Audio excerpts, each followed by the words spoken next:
Makanya kalau sholawat jangan minta utangnya dibayarin. Kalau udah doanya Habib tuh, ya Allah semoga yang hadir terbayar utangnya, aminnya kenceng. Remeh amat sholawatnya. Sholawat begitu, sholawat onta, tahu?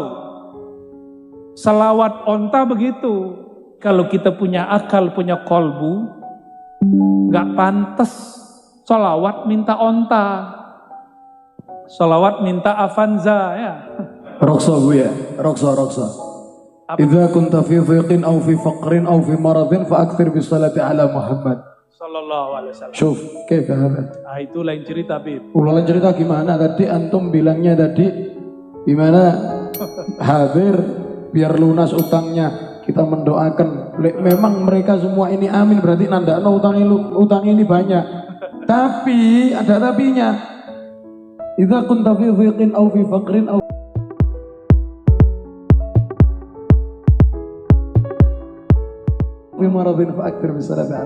Ane jelasin, Bib. Ya marhaba. Ane jelasin. Sholawat tuh niatnya karena apa? Karena cinta ke Nabi atau cinta ke diri? Mahabbah ma Rasul sallallahu. Oke. Dah. Tapi saya berifon bahwa di dunia hasanah wa fil akhirati hasanah. Nah, maka niatnya harus akhirat. Nih saya kasih tahu Bapak Ibu. Kalau kamu niat mau kaya, kaya itu di dunia. Tapi kalau kamu niat sholawat untuk akhirat, dunia terbawa. Hamba yang paling dibenci oleh Allah, siapa?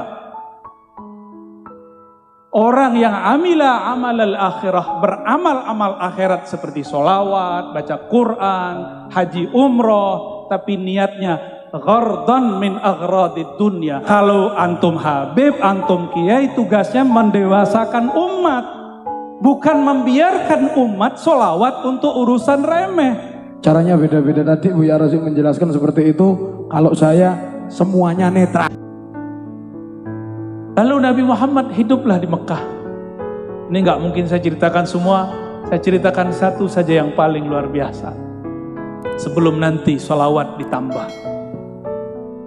Nabi Muhammad SAW mengatakan, ketika aku melewati pohon-pohon, melewati bukit-bukit, gunung-gunung, bebatuan, ma marartu bi syajarin wala hajarin illa wa yusallimu alaih. Tidaklah aku melewati pohon dan gunung bebatuan kecuali pohon itu ngucapin salam kepadaku. Nih coba nih bapak-bapak, ibu-ibu atau kiai lah ya. Pak Kiai, kalau pulang ntar pohonnya diluk gimana Pak Kiai? Assalamualaikum Pak Kiai. Lari itu Pak Kiai itu. Padahal beliau umurnya sudah seumuran Rasulullah ini. 60 Pak Kiai? 60. Itu pohon kalau diluk ngomong, Assalamualaikum Pak Kiai. Lari beliau. Kalau Habib gimana Habib? Lewat di bukit, ini kan Tuban ini banyak bukit bebatuan. Terus batunya diluk, manggil. Assalamualaikum Habib. Kira-kira gimana Habib? Kalau gunung kembar ya tak rangkul pisan be anak.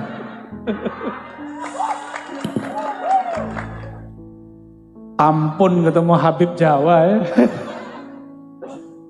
Ya, Habib Betawi lain, Habib Palembang lain. Kalau Habib Jawa, Masya Allah. Barakallah Bib.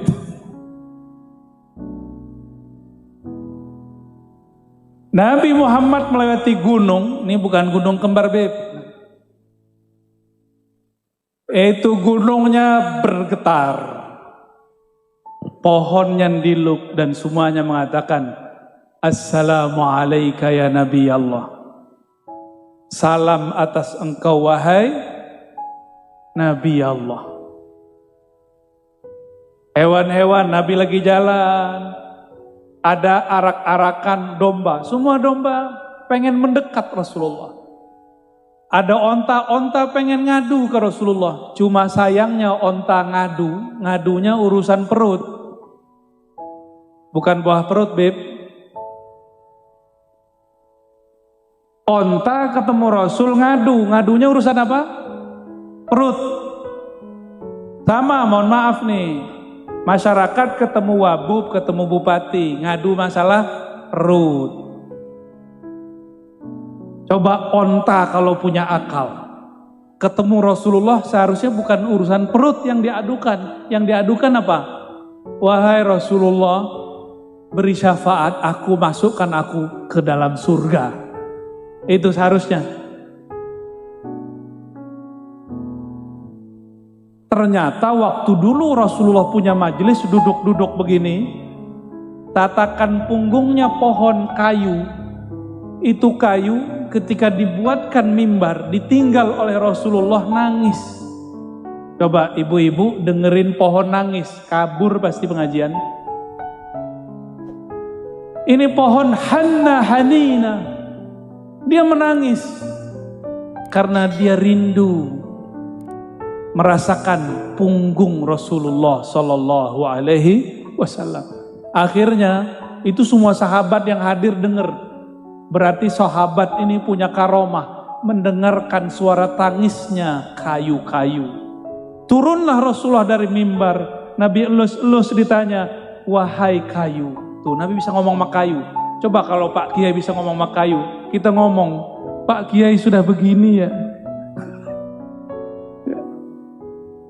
Paling tinggi kita bilang, Kiai udah majeduk, kejedot palanya sama dinding. Tapi Rasulullah SAW ngomong dielus, dan tidak ada satu sahabat pun yang mengatakan Rasulullah itu gila. Kenapa? Rasulullah dan para sahabat sama-sama mendengarkan tangisnya. Dielus seperti anak kecil, kemudian berhenti nangis. Ditanya, wahai kayu, engkau pilih jadi sandaranku di dunia atau masuk surga? Apa jawaban si kayu? Apa jawaban dia? Masuk, tapi menurut saya itu juga kurang benar, kurang sempurna, walaupun lebih tinggi daripada onta. Makanya kalau sholawat jangan minta onta utangnya dibayarin. Kalau udah doanya Habib tuh, ya Allah semoga yang hadir terbayar utangnya, aminnya kenceng.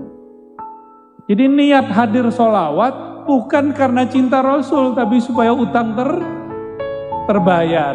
Remeh amat sholawatnya. Sholawat begitu, sholawat onta, tahu? Sholawat onta begitu. Ketemu Rasulullah hanya urus masalah perut. Untuk onta itu udah keren, hebat. Dia tahu itu Rasulullah. Tapi kalau kita punya akal, punya kolbu, gak pantas sholawat minta onta, sholawat minta Avanza ya, sholawat minta, sekarang yang lagi tren apa nih? Roksa bu ya, roksa. Idza kunta fi dhiqin aw fi faqrin aw fi maradin fa akthir bis salati ala Muhammad sallallahu alaihi wasallam. Syuf, kaifa hada? Itu lain cerita, Bib. Lain cerita gimana? Tadi antum bilangnya tadi gimana? Hadir biar lunas utangnya. Kita mendoakan, memang mereka semua ini amin, berarti nandakno utang ini banyak. Tapi ada tapinya. Idza kunta fi dhiqin aw fi faqrin aw fi maradin fa akthir bis salati ala Muhammad. Ane jelasin, Bib. Ya marhaba. Ane jelasin. Sholawat tuh niatnya karena apa? Karena cinta ke Nabi atau cinta ke diri?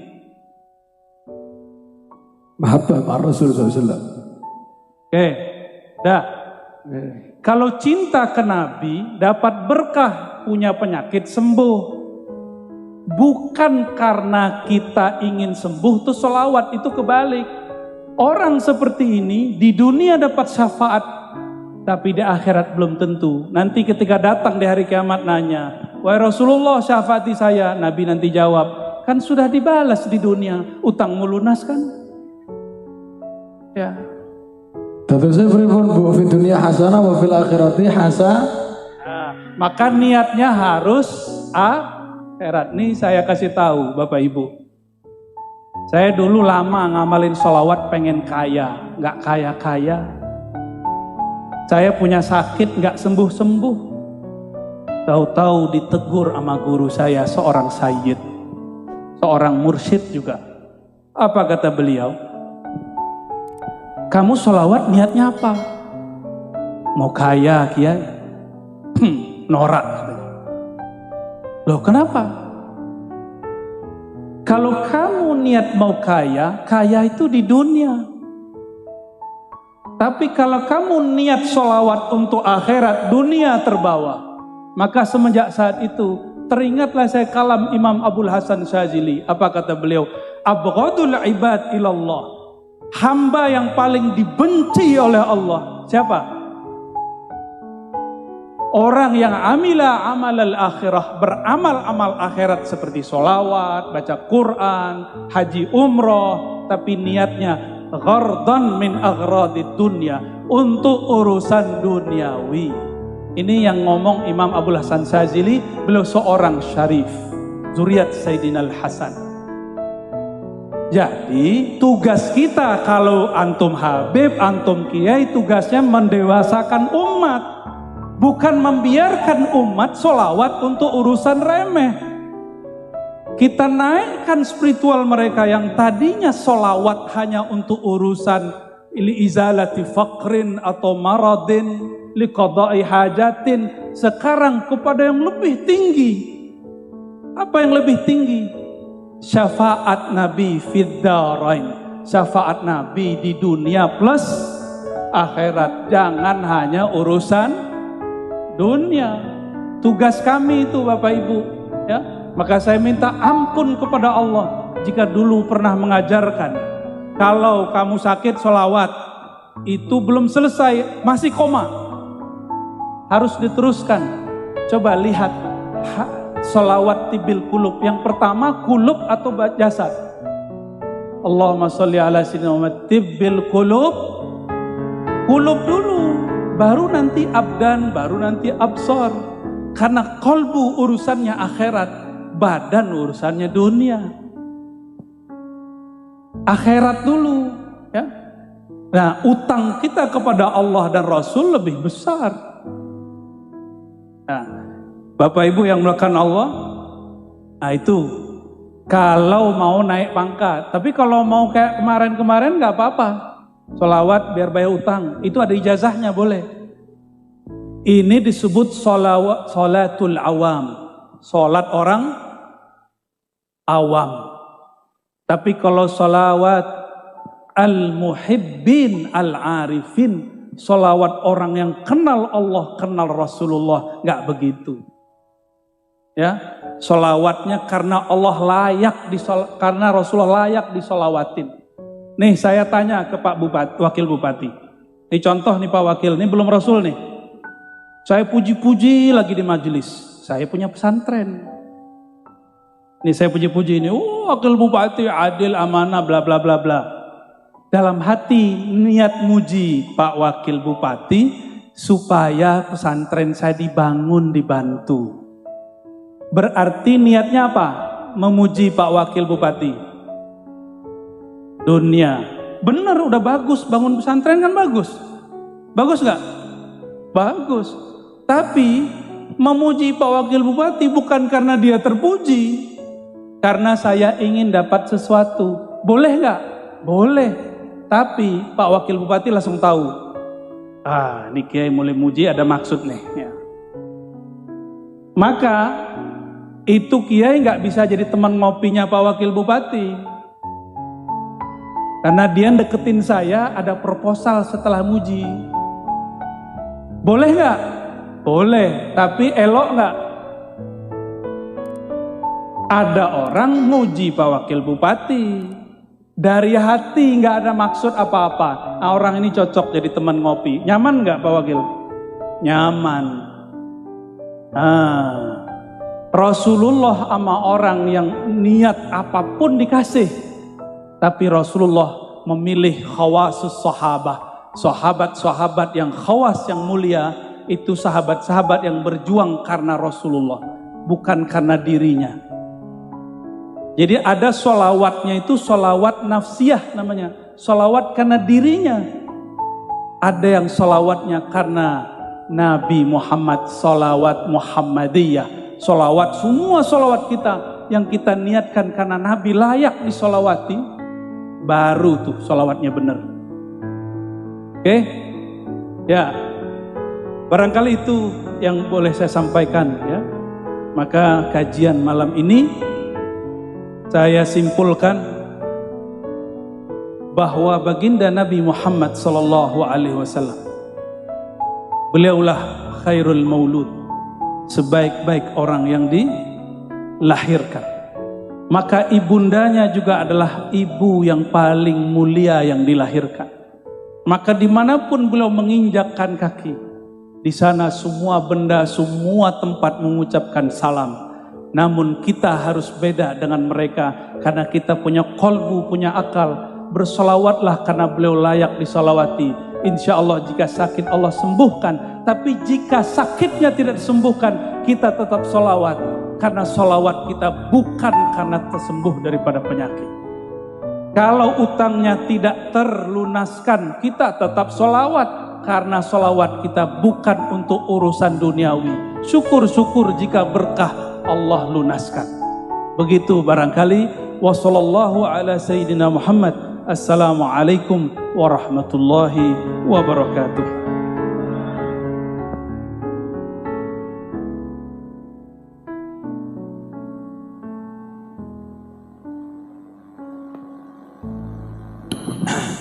Ala Nabi Muhammad.